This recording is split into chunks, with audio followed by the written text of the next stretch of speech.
everyone, and welcome to Jaguar Land, home of the Human Jukebox, Southern University Band Camp Directors Workshop. My name is William Young. For those of you who do not know me, I'm Associate Director of Bands here at Southern University. Today we have a special treat for you, not only for the people that's in the audience, but also you guys who are tuning in online. Today we have Mr. Eric Prince. He is the Assistant Brass Caption Head for the Blue Devils. Straight off of his tour with the Blue Devils, he flew in to share some knowledge, drop some nuggets with us, and it's just a special treat to have him.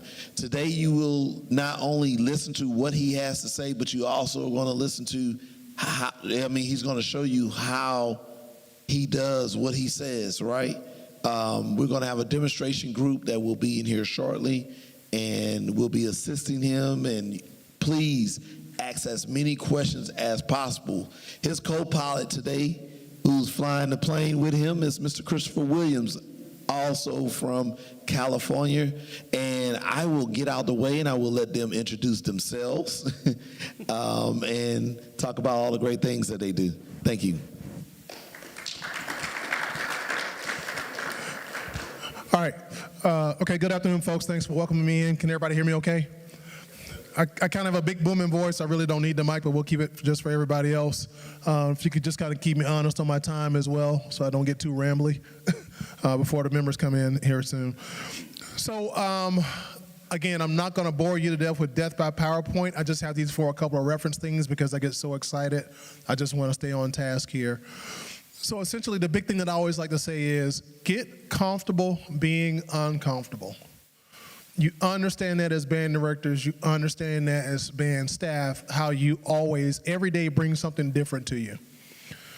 We have two ways how we can handle it. Either we accept it, adapt, and move forward, or we become part of the peanut gallery and complain, and never come with solutions. The problem with that is, eventually it wears on your students, and then it wears on your peers, and then it wears on your community, and then it dilutes your product. So you have to be like the Pied Piper, per se, when it comes to being uncomfortable. I say it all the time. Getting up is uncomfortable. I'm looking around. There's a few young ones, but I'm pretty sure all of us get up in the morning and something aches, something hurts. You want to stay a little bit longer. You have to get that motivation, get that cup of coffee, go into that band hall, put those keys in, and get yourself game ready. Walking is uncomfortable. All that walking is a series of falling, correct? It's just managing your fall. That's all that walking is. It's uncomfortable. So as soon as we get that mindset, it takes us on a can-do and will achieve type of mindset, okay? As we go through per slide, I would love to have some interaction here, but I'm going to, please don't take any of this personal, as we said, but this is how I view it. Don't complain about having a full plate when you ask to eat. Let me say that again. Don't complain about having a full plate when you ask to eat. You have a lot of responsibility. You want a good band. You want a responsible band. You want strong leaders. You want size. You want execution. You want all those things. Well, you're the one that's responsible for managing that time. You're the one responsible for developing your young folks. You're the one that's responsible for that schedule and getting that product out. We all know how it is, the heat, the environment. We always could want more, but what you have is what you have. Let's start with what we got for our own recipe. Eat off of that, separate it out, digest it, break bread with others, and share those talents with it as well. If anybody has a story that they would like to share, please let me know, because I'm going to share one with you as far as complaining as well. My schedule stays full. I make my schedule stay full because when someone contacts me, it's hard for me to say no. Because I know as a band director, when I would fall on my sword and say I need some help or I'm struggling with something, and I call a peer, I can honestly say I don't know one single peer that was not busy that did not say, hey man, I can't get it right now, but let me call you back in 2 hours, or let's talk tonight and chop it up, or tomorrow, or the weekend. So all I'm saying is be careful of how you disrespect the gifts that you have and the presence that you have, because somebody else would literally jump through fire to get what you have and what you're blessed with every day, okay? Here as we go through, Prof. Young, they're coming in at 1:30-ish. Okay, so I'm gonna go ahead and go through these here so we can kind of talk through and get through some technique stuff before they come in. All right. You have crops, you have farm, you have 60 days to grow something. If you plant corn, what are you gonna get in 60 days? You're gonna get corn, right? If you plant beans, 60 days later, what are you gonna get? If you don't plant anything for 60 days, what are you gonna get? You're gonna get weeds. Mm-hmm. That band, that is your crop.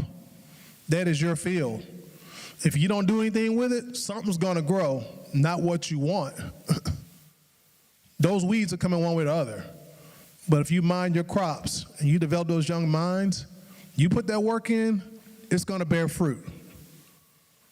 Now, regardless, you're responsible for those weeds if you don't put it in there. You gotta till that soil, you gotta get in that muck, you gotta pull them from the root, you gotta fertilize it, you gotta pesticize it, and everything so that you can get the brightest out of it.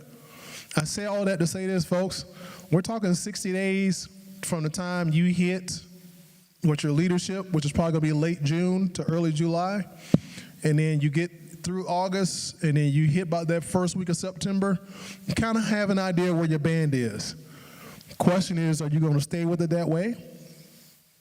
Will you recognize what it is, what needs to happen, or will you just kind of let it go? And this is where I come into with this technique stuff, because when I work with folks and they're like, hey, can you come work my band? Yeah, I'd love to.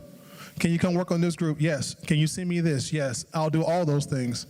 You're the one that will determine how you're going to apply it, make it work for you, and be consistent. I said it to the young folks earlier. I always get folks that want to bring me in, pay me whatever, take care of stuff. I usually take one for the team for my people that I care about. I'm like, just get me in and we'll figure it out from there. But what bothers me is they're super motivated and they have all these great ideas and these great plans that we're gonna do and we're gonna do. And it starts one way in the spring, and then we hit the camp and everybody's kind of in and we got all those bland cliche things. And then when I see them in October, back to the old way.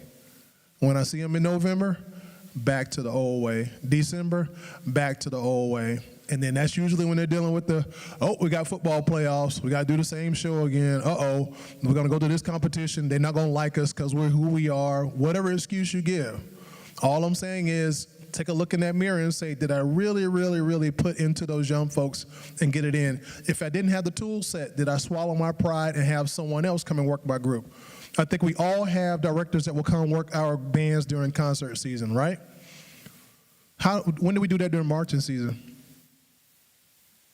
Very few, because we're territorial, we're tribal. We want to keep our stuff in our house. We don't want anybody messing with it. Is it the best thing for your students?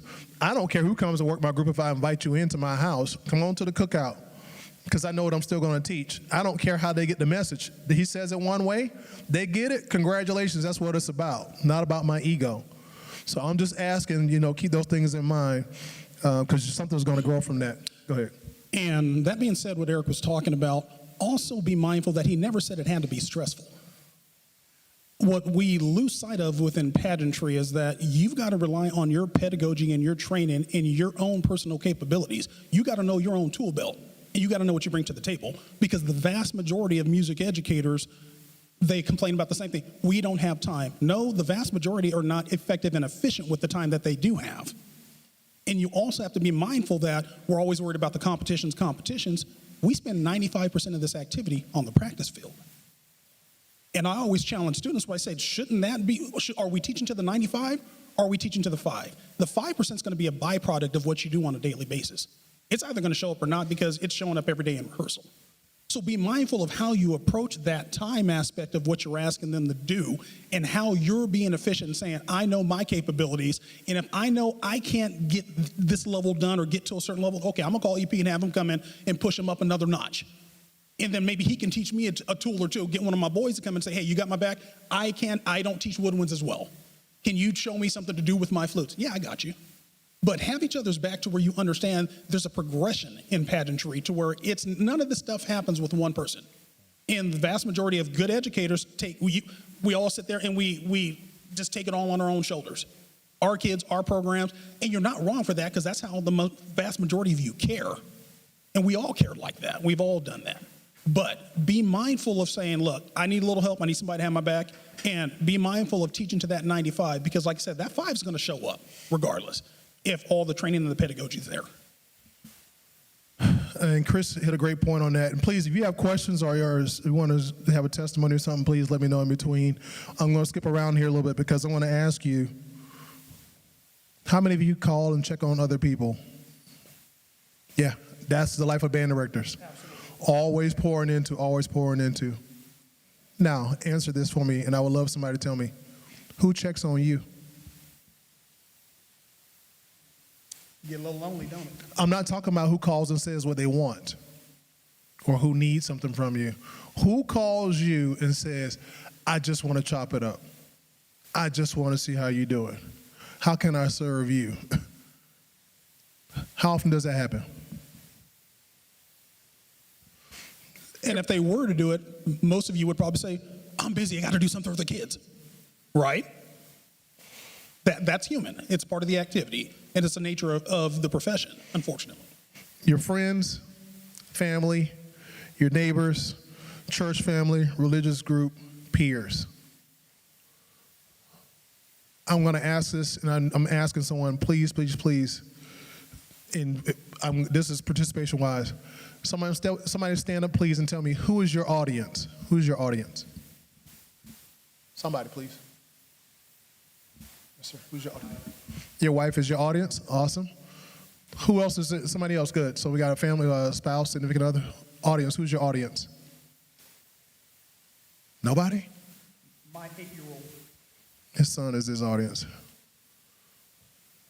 Somebody else, give me one more. Who's an audience? Who's your audience? Somebody.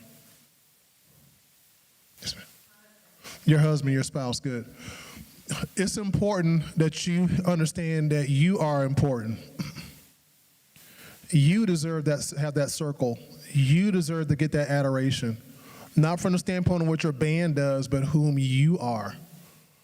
It's easy to lose yourself because you're always giving, giving, giving, and that's how you burn yourself out. I guarantee I can look at each of you and I say, tell me the last time you did something for yourself.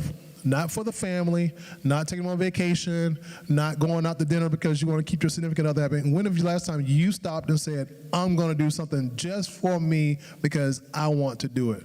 Who can tell me that? Facial. Okay, good. Yes, sir.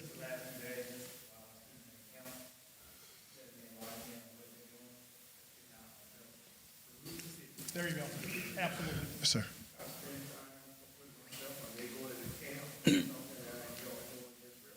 Yes, sir.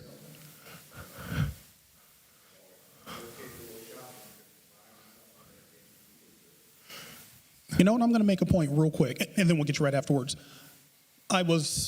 We'll talk some crazy book stuff that I wrote later on, but in my high school music ed book, I wrote an entire chapter on self-care, a full chapter on it.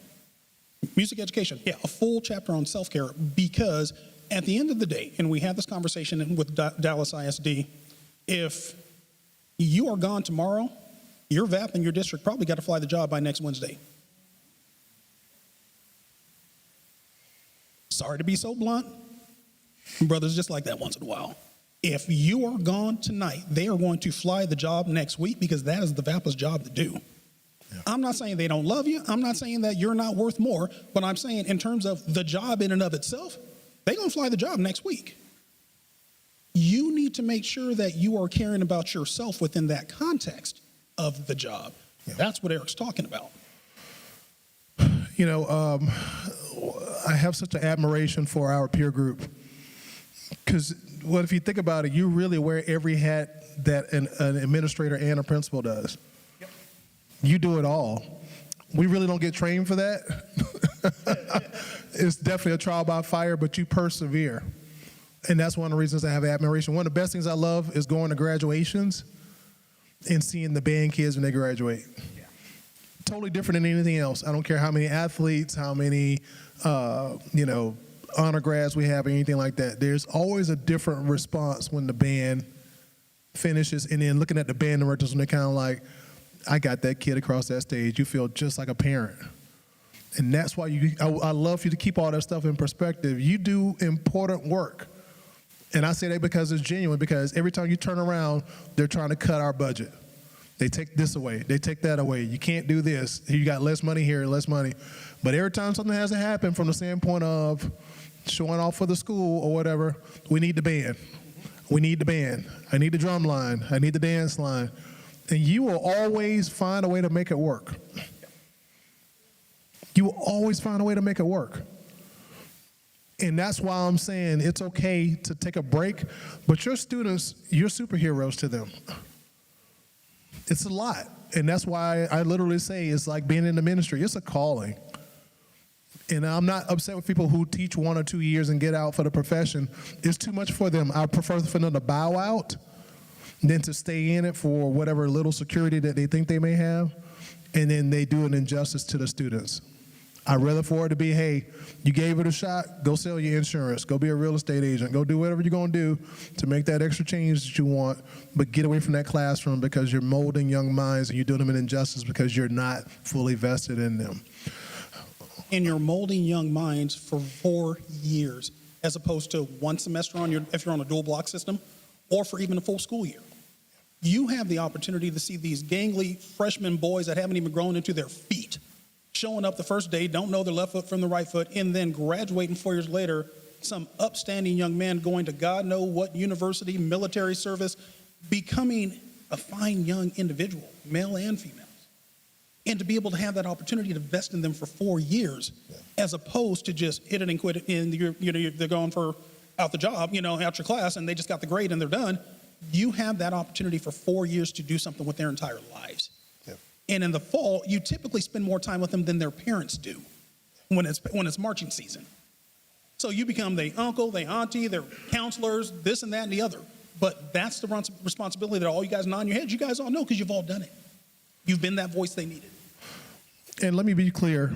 I have PowerPoints all day long on technique stuff.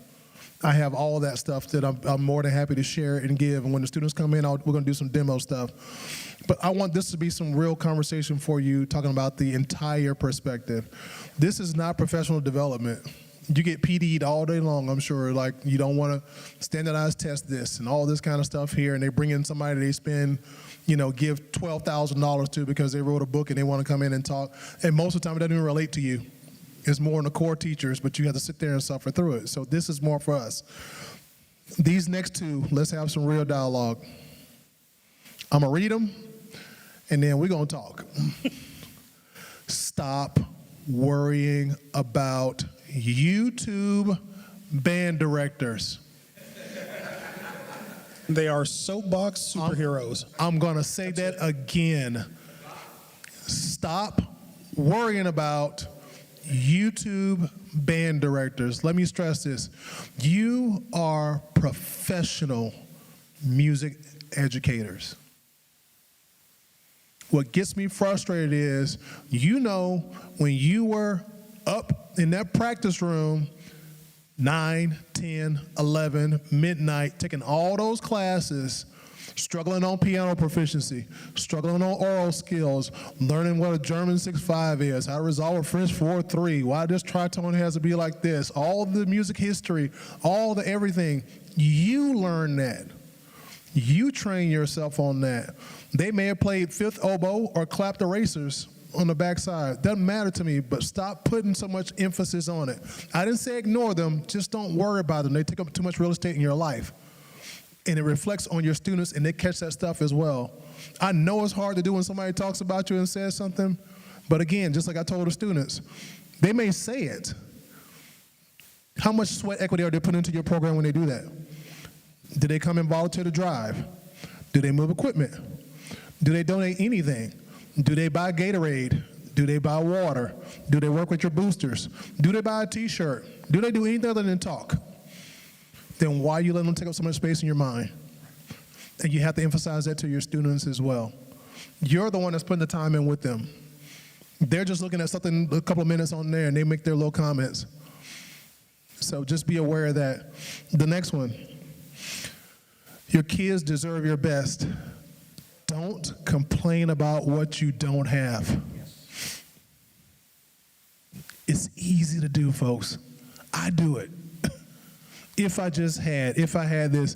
When you're doing that, whether if you realize it or not, you're diluting your process and you're minimizing the success of your students. Because what you're telling them is because we don't have something, we're less than. It may be indirect, but eventually it becomes kind of like an excuse. The easiest thing in the world to have.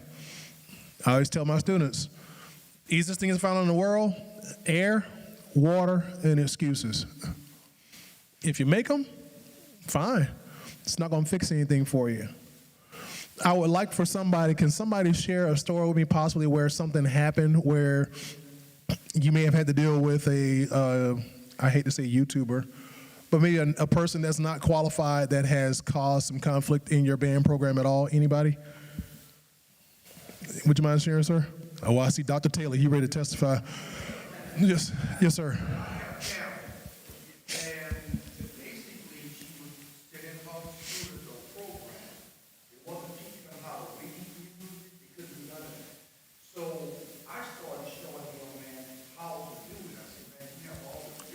Absolutely. But you don't know what you're doing. So the parent came, I said, okay. I said, play this. The child played it. But then I put the exact same thing in front of him.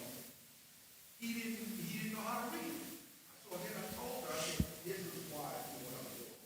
I said, he can't go to college, get an education. There it is. You don't know himself, he can't. If he can't read it, what can we do with it? So, finally she got it, but she Good. was against me. Wow. Step away until I showed her what a child was missing out on. Well, part of the reason was you just nailed it when you said, this is my job as an educator. You're not the band director sitting in the corner over there who sits complaining with the football coach all the time about field time. You guys are educators, just like the core curriculum teachers, just like any other educator on campus. But people want to minimize you just to the guy pushing buttons in the air and winning trophies, as opposed to no. There's remediation in music education. When I have kids showing up in high school and they've got a 5th or 6th grade level standard of playing their instrument, and I'm trying to do 9th, 10th, and 11th and 12th grade standards, there's a discrepancy there. And that's the type of dialogue that you have with your administration, because they don't understand what do you mean there's remediation? The kids are coming in with a 5th and 6th grade level standard of playing. If this was happening in math or English, what would you be doing? They'd be hiring math coaches, they'd be bringing in mentor teachers, they'd be bringing in coaches. What are they doing for y'all? That's the question. We know that it's taken place. Part of that, too, is you guys having to be forced into a position of advocating for yourselves when you're talking to administration and people of that nature to say, look, this is what I need and this is what's taking place, and this is how we need to work that out. Yes, ma'am.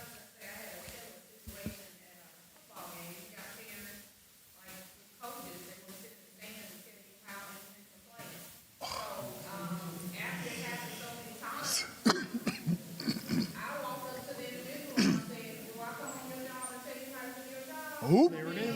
I'm sorry, I'll sit down, thank you. No problem, sense. Testified. But that came from your soul too. Yes, sir. Yes, sir.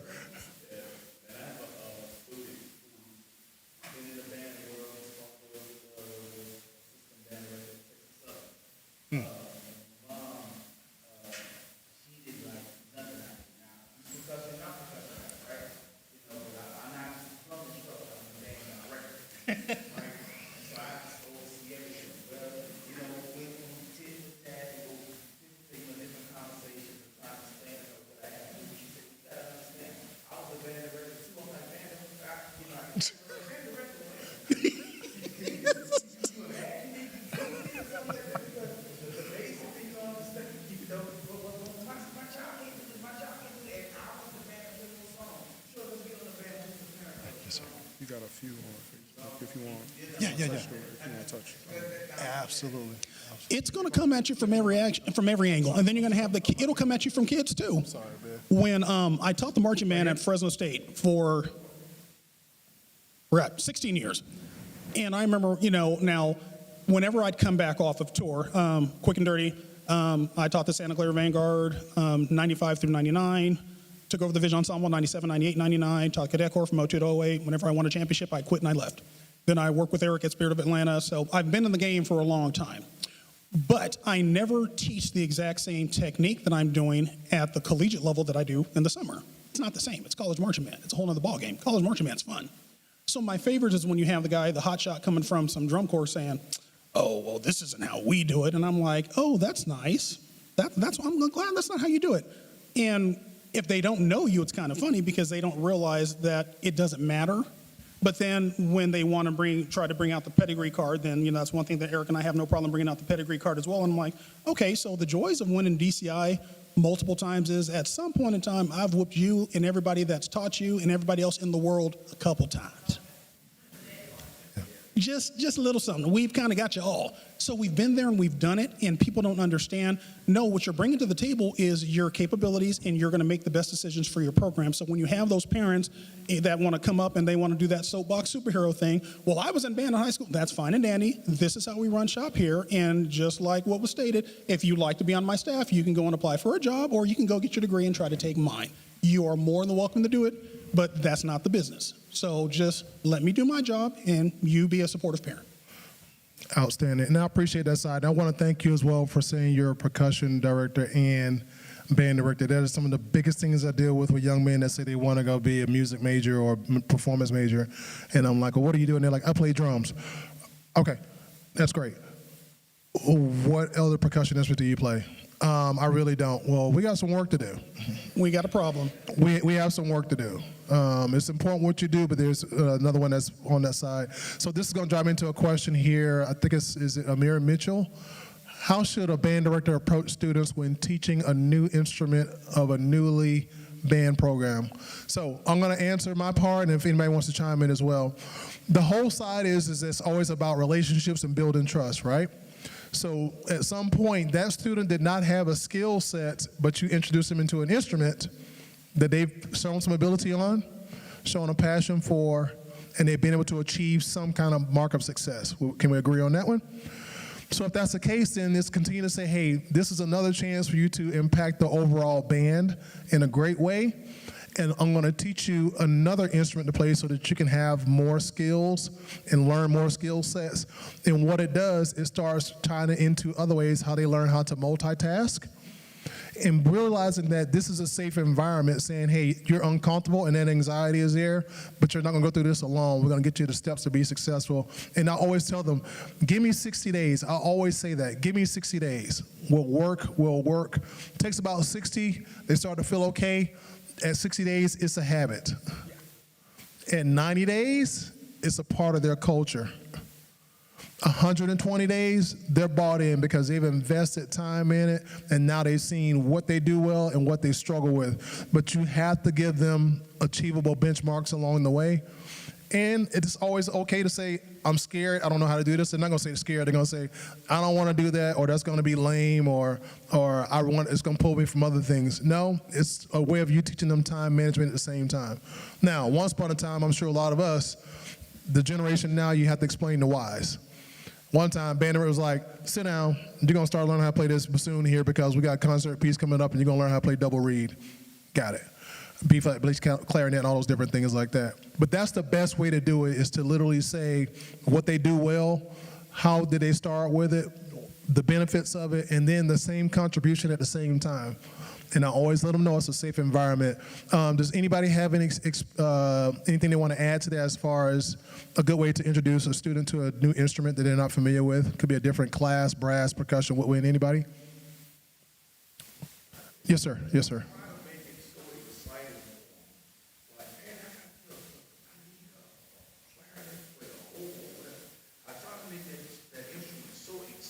Great. Yep.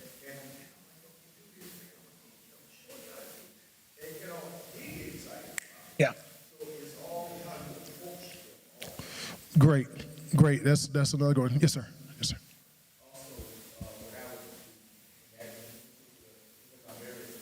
Yeah.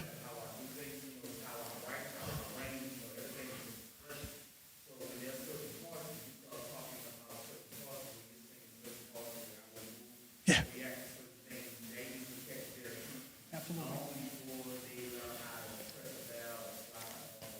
Great.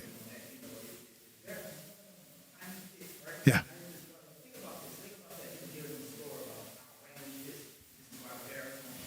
Awesome. You're vesting. That's great.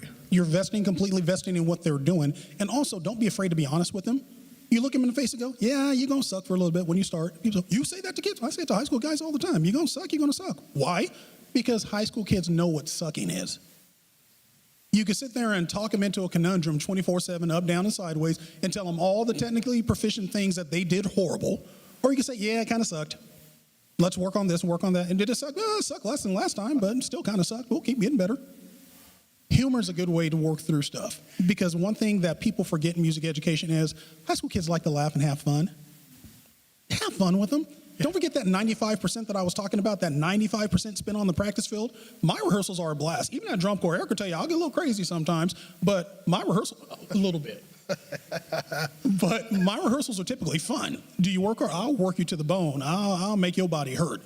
But you'll be walking off smiling, and you will get better, and you will enjoy the process. Because there's times you can just look at somebody and say, did it suck? Yeah, reset, do it better. But they have to have the pre-intended skills to know how to reset and do it better on their own. Awesome. Yes, ma'am. Yes, ma'am. Absolutely. Come on. So, I mean, it's ministry mindset for me. So I go to them and I say, hey, I got a problem. Yeah. Can you help me fix it? But I don't feel, but I see God is showing me that this is in you. And they trust me. And that relationship is That was it. The trust in the relationship was already established. The best compliment I ever received is when the band director at UMass right now, Tim Anderson, he wrote a letter of rec for me, and I didn't read it till after I applied for a job. And he said, the band at Fresno State would have tried to march through a brick wall for Chris, not because they thought they can march through a brick wall, but because they trusted him so much that they knew he would never try to have them do something that he didn't believe in them to do. That's the best compliment. I was in tears when I read that. But it's because that relationship and that trust, you just nailed it. That's 90% of getting a kid to buy into what you're doing. It has nothing to do with whether they think they can do it or not, or if they are going to suck. Yeah. It's the fact that they trust you and they believe you. And it's all perspective at the same time. I think I had another one from Crystal. And Crystal, she's an amazing teacher, and she's all involved across the board. I love checking her out on social media as well.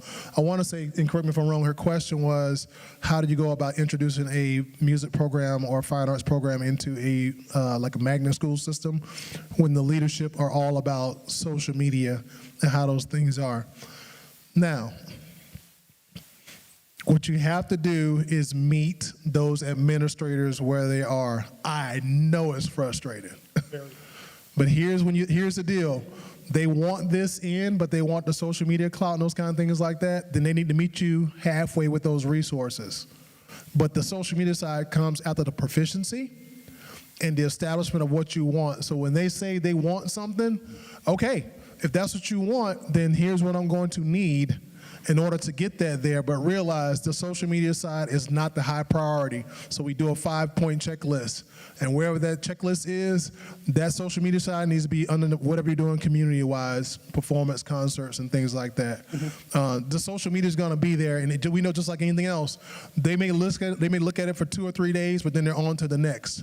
Yeah. You don't do that with your students. So as they're doing those things, bring them in.